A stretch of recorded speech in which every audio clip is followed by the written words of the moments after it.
Hello everyone, welcome to this edition of the 6 p.m. primetime newscast on Équinoxe Television, live from our headquarters in Cameroon's economic capital, Douala. I am Babla Jonathan.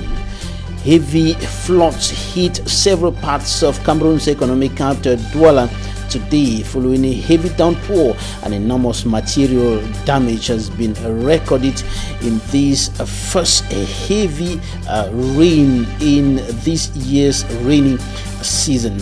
Also in this newscast, we will talk about the call of the CPP, the Cameroon People's Party Stand Up for Cameroon Civil Society platform, and the mothers of the nation who are urging Cameroonians to rise up and put an end to the increasing violence and killings going on in the northwest and southwest regions of Cameroon, and also in the far north region of the country, hit by terrorist attacks from militants of the Nigerian terrorist sect Boko Haram for over 10 years today. Stay with us.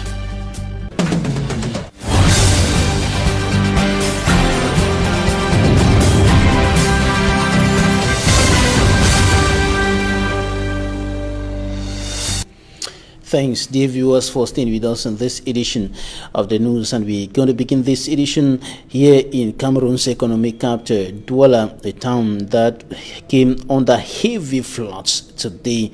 Heavy floods overwhelmed different parts of the country's economic capital following the heavy downpour that hit the town today. It was very difficult for people to move from one part of the town to the other because of the floods that blocked roads and entire neighborhoods that were overwhelmed by a runoff and houses covered by water.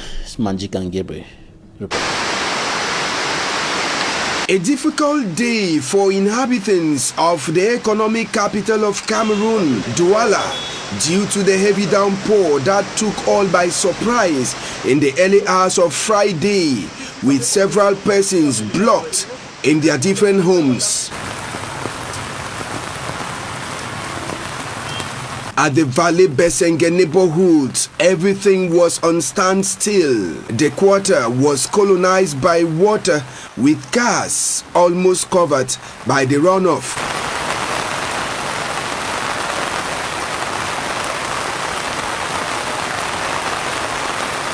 A dumping bin sank in the water. The railroad that is passing in this neighborhood could only be noticed by the signal points, which were still standing a little bit tall from the water. The Besenge neighborhood just had a newly constructed drainage under the era of Dr. Frix Ntone as government delegate. At Makepe Misoke in the Douala 5 subdivision, the bridge was covered by water. People have to move in groups not to get missing as they go to the other end of the bridge. The mayor of Douala 5, who was outside, was shocked. At the Bonantone neighborhood, movement was totally blocked and everyone was forced to stay indoors because water took over control. For those who managed to go out, water was almost covering them. In the Deido neighborhood, precisely at Rompon, getting into the newly constructed bridge, water blocked the entrance into the tunnel. The level of water forced the engine of a car to stop. Meanwhile, the army rescue team was around the Sandanga market to stop any vehicle moving towards the Douala seaport because it was difficult for circulation due to the standing water.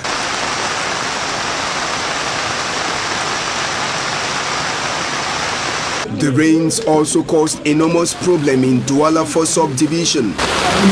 A physically disabled man on his wheelchair was forced to walk inside water because his wheelchair could no longer move.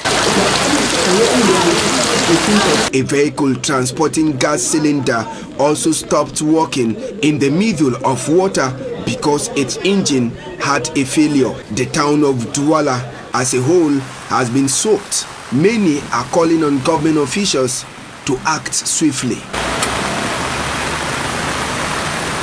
Littoral Governor Samuel Dieudonné Vahadibo, speaking to the press today, blamed the heavy floods in some parts of the town on the construction of houses in places where human habitation is forbidden. And he, however, said the authorities are doing everything possible to provide adequate solutions to the problem to take the people trapped in the heavy floods out of danger. Take a listen to Samuel Dieudonné Vahadibo. We've got many pictures since this morning that are showing us how roads, houses, and farms are overloaded with floods. This lot of floods have made me decide to call my regional committee, who is going to face those difficulties with our populations. They told us that somebody was just in danger driving a caterpillar, and we sent the SDO there with a team. So they rescued that man. They have asked also population to build houses where they can be saved, but many of them went to tackle with the roads of rivers. And that's why today we are seeing how all those who have built in the place that were forbidden, we see how water is coming to rain and tell people that it is my place. We have to be careful when we are deciding to build a house somewhere here in Douala, and to also ask for a municipal certificate that is just allowing you to build. You know, many of them are built without authorizations. We are working so that many of them that are being surprised by these floods to come and see how we can give some solutions. The measure is to ask people to leave the place where they are overloaded with water, so where the floods are. The governor of the Littoral region, Samuel Dieudonné Vahadibo, asking the people living in places overflooded to leave the area in order to avoid a catastrophic situation. And we'll be coming back to this in the second part of this newscast. Now we're talking equally about floods in the Idea town, and of course that is in the Sanaga Maritime Division schools. Other private homes and entire neighborhoods were overflooded yesterday following the heavy downpour that hit that part of the littoral region of the Republic of Cameroon, and the people living in those areas are equally finding it quite difficult to cope with the heavy downpour and the floods, bringing with it enormous material damage.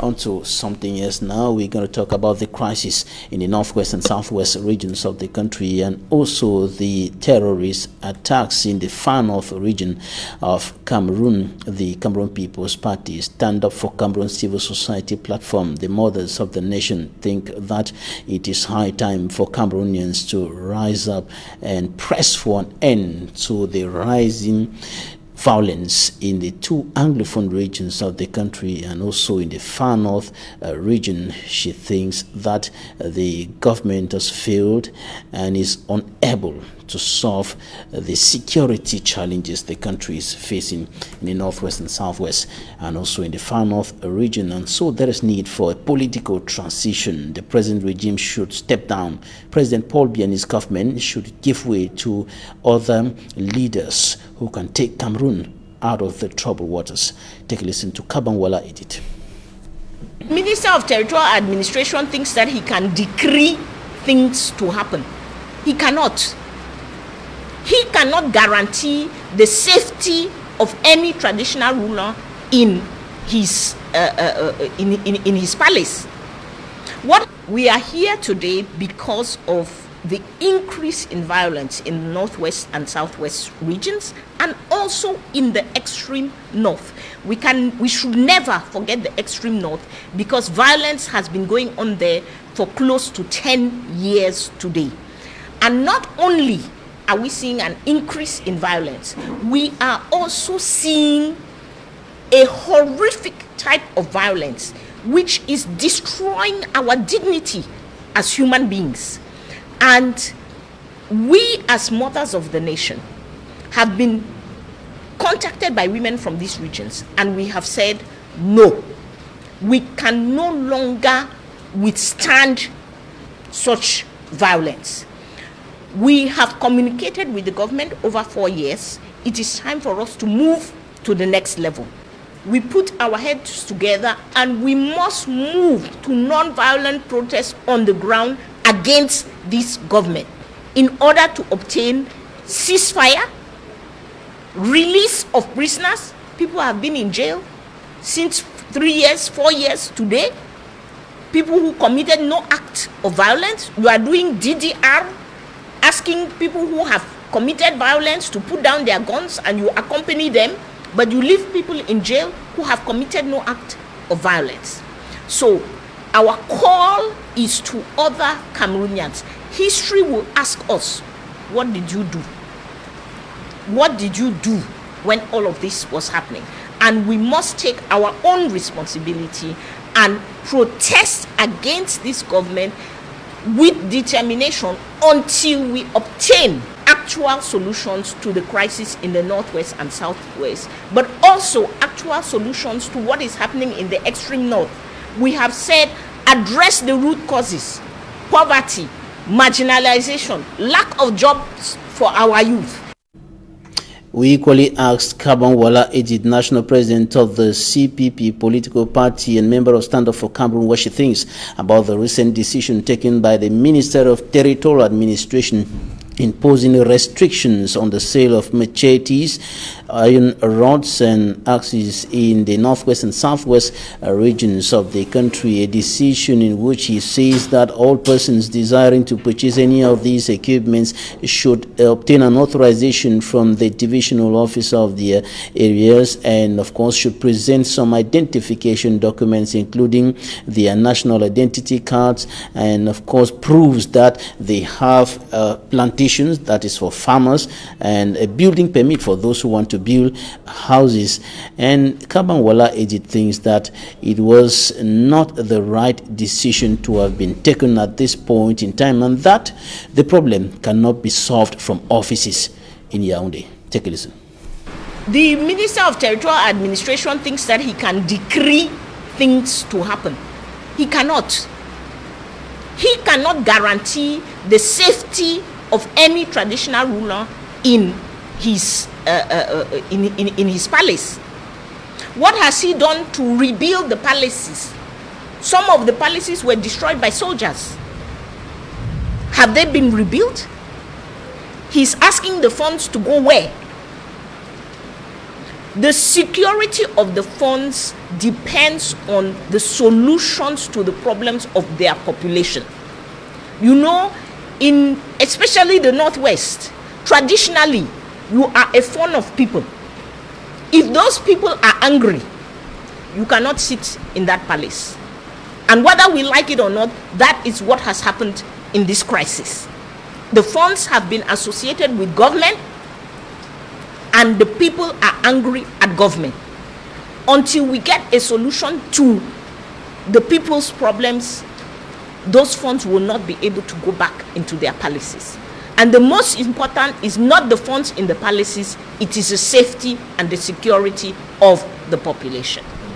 And some traditional rulers in the Kambe Central Subdivision, in the Donga Matum Division, Northwest region of the Republic of Cameroon, have stood up to force or to press for an end to the violence going on in the northwest and southwest regions of the Republic of Cameroon, and they are standing against anyone promoting the violence from both sides, from the separatist side and from the side of the government. Details with Fomi Armstrong Sanda. Less than a week after the launch of a back-to-school campaign in Mbuwar by Mr. Ngida Lawrence Che, the divisional officer from Kambe Central Subdivision, traditional rulers of Mba, Wad, Nwangri, Kup, Chup and Bongom villages making up the Wad zone are determined to change Wad from the Anglophone crisis most affected zone in the Kambe Central Subdivision.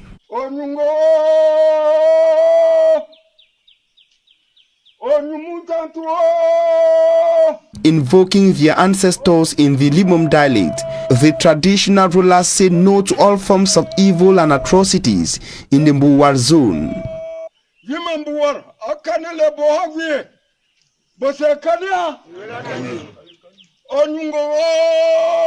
Unanimously agreeing to the incantation and declaration of the lead traditional ruler, the custodians of the tradition say no to the activities of people they refer to as those boys.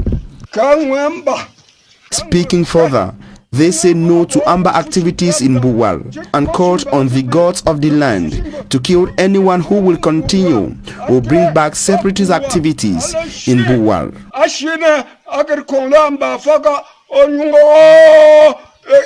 The traditional rulers, like the chief administrative officer from Kambe Central Subdivision, believe that the move would not only bring general normalcy to the crisis-hit Mbuwar zone, but also get schools effectively on for the 2020-2021 school year.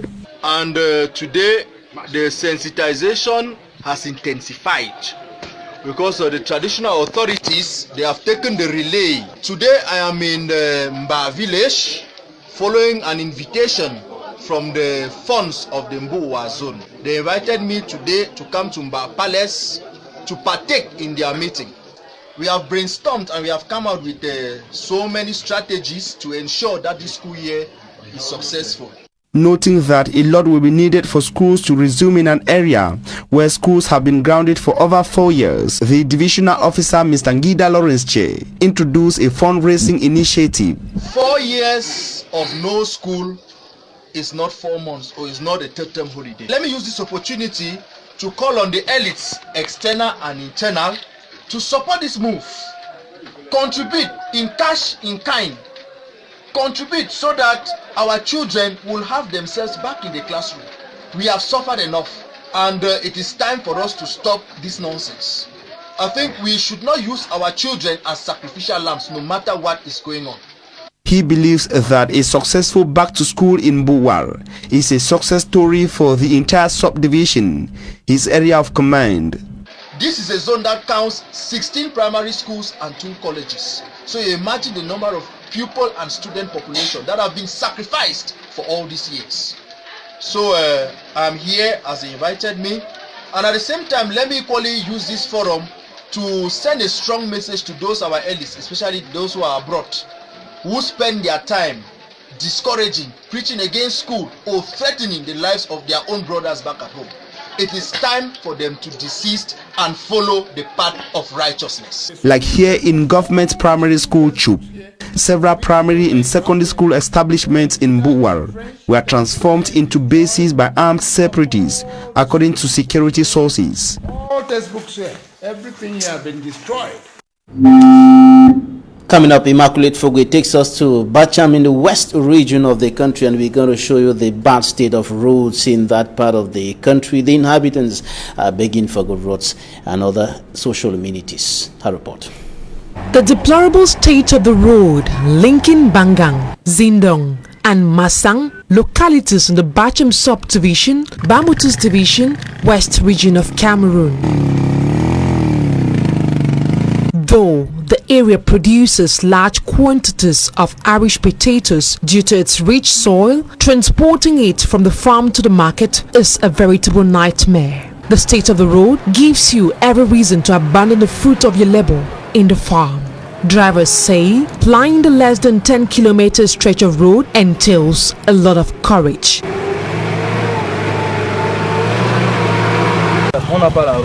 Our roads are barred. The situation has led to an increase in transport fare. Each passenger is expected to pay the sum of 5,000 francs CFA. Another major challenge the population of Barcham is facing is the lack of potable water. It is from this doubtful source where some people carry out laundry that others carry water to drink. During a municipal council session, the mayor of the area says he plans to address some of the major challenges his area is facing. Our major preoccupations are roads, water, and the health sector.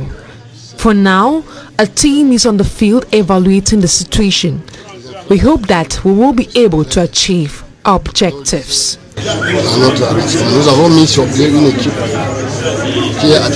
The population of Barcham are expecting that something be done soonest in order to boost the different sectors in the area.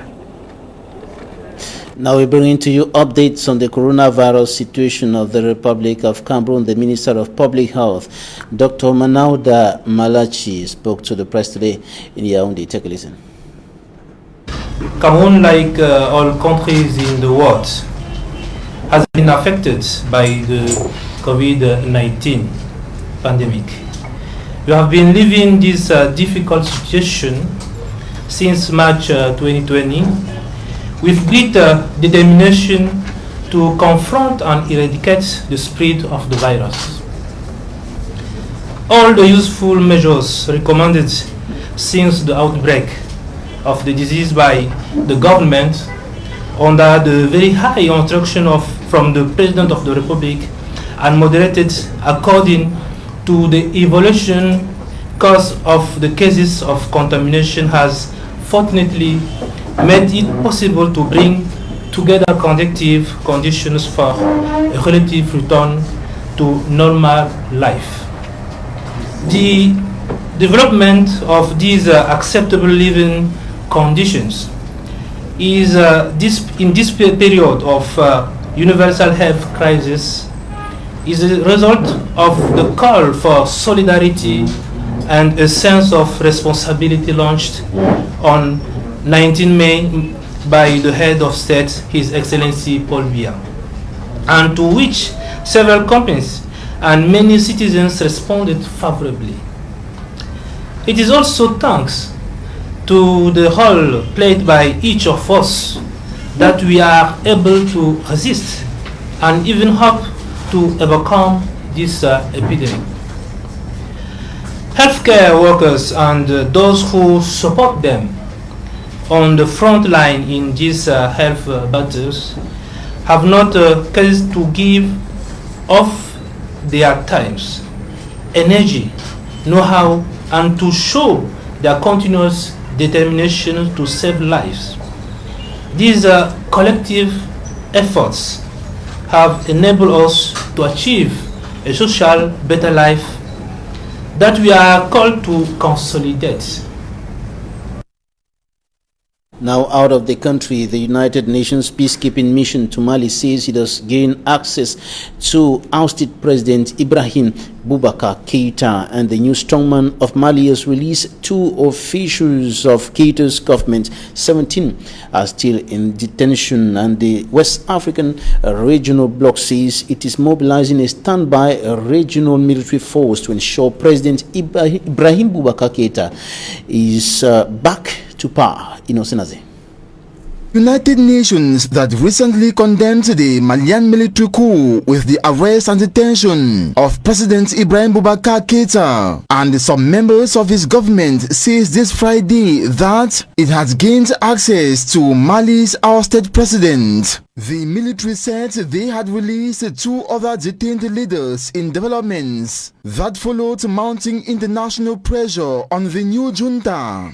A member of the junta said it had authorized the United Nations peacekeeping mission to visit all the 19 prisoners in Kati, including Keïta and Prime Minister Boubou Cissé. Amongst the released are former Economy Minister Abdoulaye Daffé and Sabane Mahamudu, Keita's private secretary. Thus, 17 still in detention. According to the junta, this is to show they respect human rights.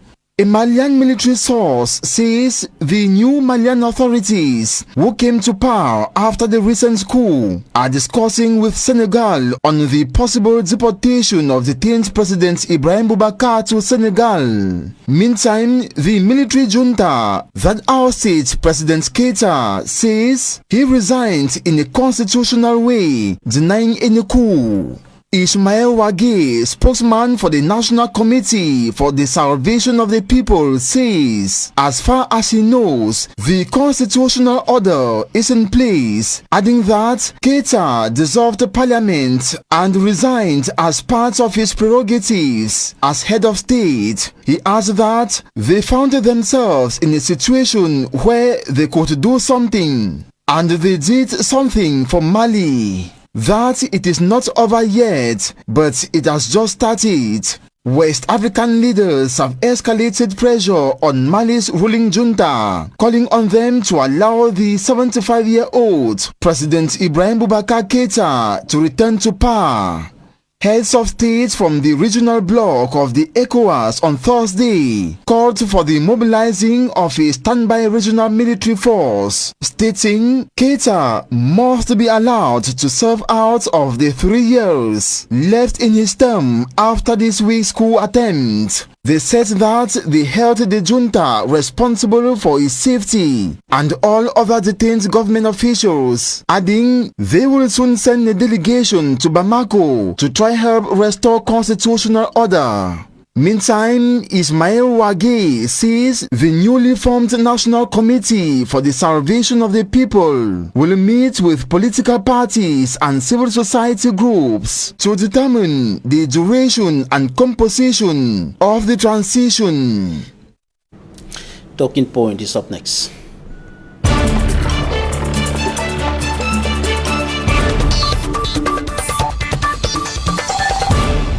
Thanks for staying with us in Talking Point. Kejang Henry, journalist, National Deputy Communications Secretary number 3 of the Social Democratic Front, is our guest today. You're welcome, Henry. Thanks very much, Jonathan. As a reporter, your eyes have been on the ground, your ears on the ground, monitoring happenings in the town of Douala as far as the floods and the heavy rains are concerned. What did you see? Well, Jonathan, let me very quickly say that it was a country-wide rainfall, but the issue is not whether it rained. The problem is the consequences of the rainfall.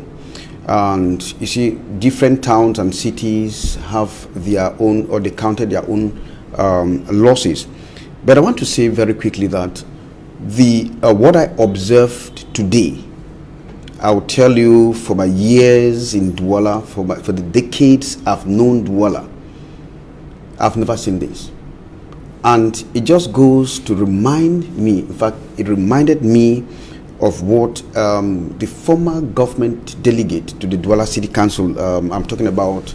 Fritz Tonne? No, I am talking about Edouard Etonde Ekoto, when he was chairing a meeting, to chart a way forward for the development of the city of Douala. In fact, he forecasted, he foresaw an impending danger, because at the time the drainage system was completely blocked. And so during that meeting, he said that by 2020, I was in that meeting. I'm not speaking from the skies. That was during his reign as the government delegate to the Douala City Council, Edouard Tonne Ekoto, several years ago, decades ago. Now he said, because he lamented in a very prophetic tone the ordeals, the tribulations and the troubles of the people of Douala, should there be a deluge. And here we are today. Because I was on the ground looking at the situation at the time. And it did not rain at the time, because they were trying to map out a development plan for the city. Now, here we are in 2020. Should I say he was so prophetic? And this is just the first rains, because in the month of July, we didn't find much rain. In fact, at the beginning of the rainy season, we've not got much rain. So it tells me that we are standing on a very rough road in the days ahead. If at all, the rains should actually fall again like it did today. You needed to be on the ground. You see, the whole Douala grounded. People did not go to work. Children actually missed out for the exams, the competitive exams. I'm talking about the certificate exams. I met children who were stranded. They could not cross. Those children who live in Bunamusadi and schooling in Akwa, and those living around Bepanda and schooling in Bunamusadi could not move. The whole of Akwa divided. The whole of Bunamusadi divided. Mabanda, the same thing. So it rings a bell in the head on our development strategy. It was practically impossible, just adding to what you're saying, it was practically impossible for people to cross from Bonaberi to the other side, to this other side of the town. Yes. Because at the level of the bridge, you are correct, there was serious flooding there. Houses submerged. I'm not talking about one house. You find buildings, a whole neighborhood submerged in water. Now, you see, you look at an area like Makepe Misoke, which is reputed as one of the famous bidonvilles or shanties of the country. In fact, with a very strong concentration of the population, that is a poor environment. People could not move. People were trapped. And you see, the one very interesting thing I noticed is that, because I even attempted to make a call to the authorities of the Electricity Corporation, because with the unorthodox construction that are going on, like I heard your governor talking about, which is even I doubt, in fact, it's even silly to say that, because this is not an opportunity to say such a thing, because the government has been so tolerant in not respecting urbanization plan, in not planning its cities. Look at the cities. The city is growing and moving, and people are just constructing just anyhow. The government doesn't follow up, and so it becomes worrisome. But you were saying that the authorities have been telling people these things are too late. Don't deal here. What will these are the risks? What risk? The government should be what authority? If you are in charge of the urban management plan, you should be able to put the laws straight. Nobody bothers. Nobody controls the buildings. Buildings submerged. Yes, we understand there is poverty, but every day the government talks about the sustainable development goals and the whole meetings, conferences, symposiums, name them. But these goals are not implemented. We are talking about sustainable cities and communities. That is goal number 11. It is not respected. Look at where we are today in Douala. We don't know what holds in the days ahead. Of course, if the Ministry of Urban Development and Housing or its minister sleeps comfortable in his or in her Yaoundé residence, good and fine, life goes on as life is sweet for all of us. You were indicating that you tried to call the authorities. Yes, of the because good, you are very correct. Thanks for reminding me. Did you observe a risk of electrocution? I observed a risk of electrocution because the houses were all submerged. I spoke with a friend and colleague. All the houses were submerged, and with the unorthodox construction and connections, we could count that. Now, electricity was on in Douala in some areas, except maybe intermittent cuts, but electricity was on. We are a neighborhood, just a neighborhood closer to what I saw. It was unbelievable. If you look at the customs department, in fact, the road axis connecting Sandaga to the customs headquarters, right up to Beseke, everything was swallowed. So it became dangerous. Even the the Army Rescue Unit was on the ground. Well, I want to congratulate them for that, because they were probably proactive for any impending danger. They stood there and trying to get information. However, the problem is not whether it rained or whether there was a deluge. The issue is, how are we planning our cities? We are seeing different countries or other African countries planning their cities, coming up with new towns and cities. But I have a quarrel, there seems to be Jonathan. a serious problem with town planning. The issue is not even town planning. Yes, there is a problem. But Douala has outlived its time. Other countries are coming up with new plans for their cities. When you look at African countries, there are new plans and cities. We just talked about Kejam being the communication officer number 3 or deputy number 3 of the Social Democratic Forum. Let me just remind you that if you look at the program, the political program of the candidate of the Social Democratic Front during the 2018 presidential election, I'm talking about Joshua Osei, he talked about decongesting our cities. Get that from his website. And he even mentioned as a reminder that if you vote me the president, I will change Yaoundé, I will change Douala. He will now delocalize some of the cities, but relocate people. Unfortunately, some of you did not see that. He didn't succeed. Now, you see, there is another worry, Babla. So let's talk about this issue of decongesting the cities. When O.C. Joshua was highlighting this in his program, probably he had seen the nature of the cities today and the risk, the impending risk, and of course what we are living today. That is true, and that is a prophetic one. We are living in an era where sometimes we ask ourselves the question, where are we heading to in Douala or in Cameroon? I want to be more specific. The urbanization vision that we have for the country, because every day we just talk, we have a vision 2035, vision 2035. But we are today in 2020. From now to 2035, I think it's about 10 years. So 10 to 15 years. Good. And with the troubles that we have in this country, can you swear, can you prove that we have gone up to 3% of the vision 2025 that was, trumpeted, and every day they keep trumpeting? Because the vision 2025, we're talking about all the sustainable development goals in terms of developing the people, in terms of, fighting poverty, agriculture, transportation. How do we plan our cities? What are the elements that we need to consider before planning our cities? Move right up to PICA 15, 16, 17, 18, 20, 25. Look at the way they are constructing. The government doesn't bother.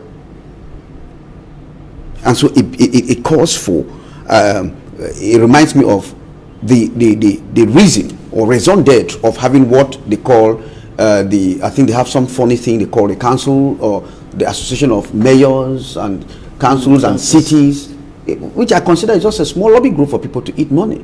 We're talking about this problem of incivility. People are building houses in places forbidden for human habitation, and the authorities are saying don't build here, and the people continue buying land and building in those places. Who is responsible? The government is responsible. What about the people who are violating the laws, who are violating instructions from the authorities? Well, if you violate the law, they should arrest you. They should book you. As simple as that. If you know that you have mapped out this area as a risk zone, stop the people from constructing on that areas.